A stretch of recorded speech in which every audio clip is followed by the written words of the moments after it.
ఉండవల్లి గారు మాట్లాడుతూ ఈ జగన్ ఏంటి, ఇతనేమన్నా పిచ్చా ఏంటి, జగన్ అంటే ఎంతో ప్రేమ, ఆయన మీద ఏగ వాలితో కూడా సహించలేని రఘురామకృష్ణం రాజు గారితో ఫైట్ పెట్టుకున్నాడు. ఏదైతే సిబిఐ ఆయన మీద అక్రమ కేసులు వేసిందని ఫైట్ చేశాడు, చాలా దూరం వెళ్ళాడు. అలాంటి రఘురామకృష్ణం రాజు గారు ఇప్పుడు సుప్రీంకోర్టులో అదే సిబిఐ మీద అదే జగన్మోహన్ రెడ్డి గారి కేసులు త్వరగా తేల్చాలి అంటూ మీరు ఒక పిటిషన్ వేశారు.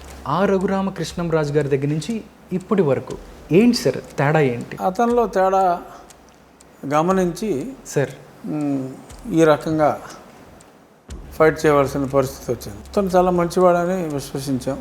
సో అందుకని అన్యాయంగా కేసులు పెట్టారని చెప్పి అప్పుడు గట్టిగా సపోర్ట్ చేయటం జరిగింది.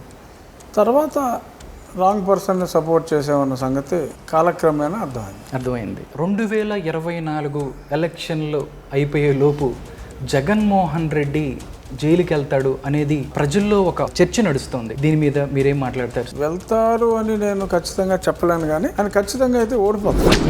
సో అది జైలుకి వెళ్ళిన దానికన్నా ఎక్కువ భారం. వైఎస్ రాజశేఖర రెడ్డి గారు కావచ్చు, దాంతోపాటు కె చంద్రశేఖరరావు గారు కావచ్చు, మిగతా వాళ్ళు చాలామంది వాళ్ళకి ఎంతో కొంత రాజకీయ వైవిధ్యం ఉండొచ్చు, రాజకీయ వాళ్ళ మధ్య తేడాలు ఉండొచ్చు, కానీ ఏ రోజు కూడా చంద్రబాబు నాయుడు అనే వ్యక్తిని అరెస్టు చేయించడానికి కూడా సాహసించలేదు. చంద్రబాబు నాయుడిని నేను అరెస్ట్ చేయించాను, నేను మొనగాడిని అని జగన్మోహన్ రెడ్డి భావిస్తున్నారు అనుకోవచ్చా? ఆయన ఉద్దేశం అదే, ఆయన ఆశయం అదే, అది నెరవేర్చుకున్నాడు అంతవరకు. బట్ దాని వలన ఆయన ఆశించిన ఫలితం కాకుండా ఫలితం రివర్స్ అయింది. కోరిక తీరింది, ఫలితం రివర్స్ అయ్యింది పూర్తిగా. చంద్రబాబు నాయుడు గారు రిలీజ్ అయిన రోజు రాజమండ్రి నుంచి అమరావతి వరకు దగ్గరగా 14 గంటలు టైం పట్టింది. చాలా మంది మాట్లాడుతున్నారు, ఓన్లీ తెలుగుదేశం శ్రేణులే కాకుండా మిగతా చాలా మంది సామాన్యులు, ఏ పార్టీకి చెందిన వాళ్ళు కూడా వచ్చి ఆయన చూడటానికి వెళ్ళారు. ఎవరు ఊహించలా. నా ఉద్దేశంలో చంద్రబాబు నాయుడు గారు కూడా ఊహించుండ్రు, జగన్మోహన్ రెడ్డి అసలు ఊహించలా. తమ సంఘీభావం తెలియజేయటం కోసం రోడ్ల మీదే పడుకుని వెయిట్ చేశారంటే అన్ఇమాజినబుల్, ఊహాతీతం. ఇవాళ రోజుల్లో ఒక మనిషిని ఇంకో మనిషి విశ్వసించని రోజుల్లో, మనిషి పక్కకు తిరిగితే క్రిటిసైజ్ చేసే ఈ రోజుల్లో మరి అంత ప్రజాస్పందన అనేది ఊహకు అందంది. మేమందరం కూడా ఒక 5-6 గంటలు ఈజీగా పడుతుంది అనుకున్నాం, కానీ 14 గంటలు అనేది ఊహించలేదు. లేదు, ఛాన్సే లేదు. రఘురామరాజు గారు అనగానే రాజసంగా ఇప్పుడు ఉంటారు. అలాంటి రాజు గారు ఫ్లాష్ బ్యాక్ వెళ్తే బందీగా సిఐడి కస్టడీకి వెళ్ళి అప్పుడు ఎలా అనిపించింది సార్? పగవాడికి కూడా ఎక్స్పెక్ట్ చేయండి. కాళ్ళు కట్టేసి చేతులు ఇంకొకటి పట్టుకుని మంచం మీద పడుకోబెట్టి వాళ్ళు హింసించిన విధానం. తర్వాత ఎప్పుడో ఏదో జై భీమ్ అన్న సినిమాలో చూసా. ఆ సినిమా సీన్కి నన్ను కొట్టిన దానికి తేడా ఏం లేదు. ఆ సినిమాలో ఏంటంటే అందులో ఒక నిస్సహాయంగా ఉన్న ఒక వ్యక్తి, ఒక ట్రైబల్ని, ఏమీ తెలియని వాడిని తీసుకెళ్ళి కొట్టారు. నేను ఒక పార్లమెంట్ సభ్యుడిని, చట్టాలు చేసే చట్టసభలో ముఖ్యంగా ఉన్నవాడిని, ఎన్నోసార్లు చట్టసభల్లో మాట్లాడిన వాడిని, మరి నన్ను తీసుకెళ్ళి కూడా వీళ్ళు అంత దారుణంగా కొట్టారంటే మరి అది నో లా. ఆంధ్ర రాష్ట్రంలో చట్టం లేదు, న్యాయం లేదు, ఆటవిక ప్రభుత్వం నడుస్తుంది. ఈ ఆటవిక ప్రభుత్వాన్ని అంతం చేయాలి అని నేను కంకణంగా కట్టుకున్నాను. కేవీపీ రామచంద్ర గారు సార్, అంటే వైఎస్ఆర్ ఆత్మ అంటారు. స్వయానా మీకు ఆయన బియ్యంకులు. ఫైట్ జరుగుతున్నప్పుడు ఏదైతే మిమ్మల్ని అంత వాళ్ళు టార్చర్ చేశారు, గవర్నమెంట్ ఆసుపత్రి కొట్టలేదని చెప్పారు, కానీ ఇక్కడ మిలిటరీ ఆసుపత్రి ఆయన కొట్టారు, ఆయన ఇచ్చారు. ఆ టైంలో మొత్తం ఒకప్పుడు వైఎస్ కుటుంబానికి మొత్తం నడిపించిన కేవీపీ రామచంద్రరావు గారు మీతో ఏమైనా మాట్లాడారా? ఏం చేయలేని నిజంగా ఎవరు కూడా. సీతయ్య ఎవరి మాట విండవు, మంచి చెప్తే అసలేండు, కోపం వస్తుంది. ఒకసారి నేను ఫైట్ చేయాలని డెసిషన్ తీసుకున్న తర్వాత అప్పటికీ ఫైట్ చేస్తాను, అందుకనే తీసుకెళ్ళి కొట్టారు. ఆ తర్వాత ఇంకా గట్టిగా ఫైట్ చేయాలని నిర్ణయం తీసుకున్నా. నాకు జరిగిన ఈ అన్యాయానికి ఏం చేసినా కూడా దానికి కాంపెన్సేషన్ లేదు. ఒకటే కాంపెన్సేషను, నాకు జరిగిన ఈ అన్యాయం మళ్ళీ రాష్ట్రంలో వేరే వాళ్ళకి జరగకుండా ఉండాలి అంటే ఇతను ఓడిపోవాలి. అతను ఓడిపోవాలంటే కొన్ని నిజాలు మనం ధైర్యంగా జనాలకు చెప్పాలి. అబద్ధం చెప్తే జనం పిచ్చోళ్ళు కాదు, నమ్మరు. సో నిజాలు చెప్పాలి. ఆ నిజాలు కొన్ని డీటెయిల్స్తో చెప్పాలి. ప్రజల దగ్గర నుంచి ఏ సమస్యలు అయితే నా దగ్గరికి వస్తున్నాయో నేను చెప్పే వాటిలో కూడా అన్ని ప్రజల దగ్గర నుంచి వచ్చిన ఇన్ఫర్మేషన్ని కరెక్టా కాదా అని నేను బేరీ చేసుకుని ఫర్దర్ డీటెయిల్స్ తీసుకుని కరెక్ట్ అనిపిస్తేనే నేను ఆ విషయం నా రచబండ ద్వారా అందరికీ తెలియజేయడం జరుగుతుంది. సార్, ఆంధ్రప్రదేశ్లో సిఈడి గురించి చర్చనీయాంశంగా మారింది సార్. సీఎం జగన్మోహన్ రెడ్డి గారి మీద ఏదైనా వార్త రాస్తే ఆస్తులు జప్తు చేస్తారట. అంటే ఏంటి సార్, సిఈడి విధి విధానాల్లో ఇదేనా? ఆస్తులు జప్తు చేసే అధికారం సిఈడికి ఉందా? అంటే తెలియతనం నాకు అర్థమైంది, అతనికి ఏం తెలియదని. IPS officer.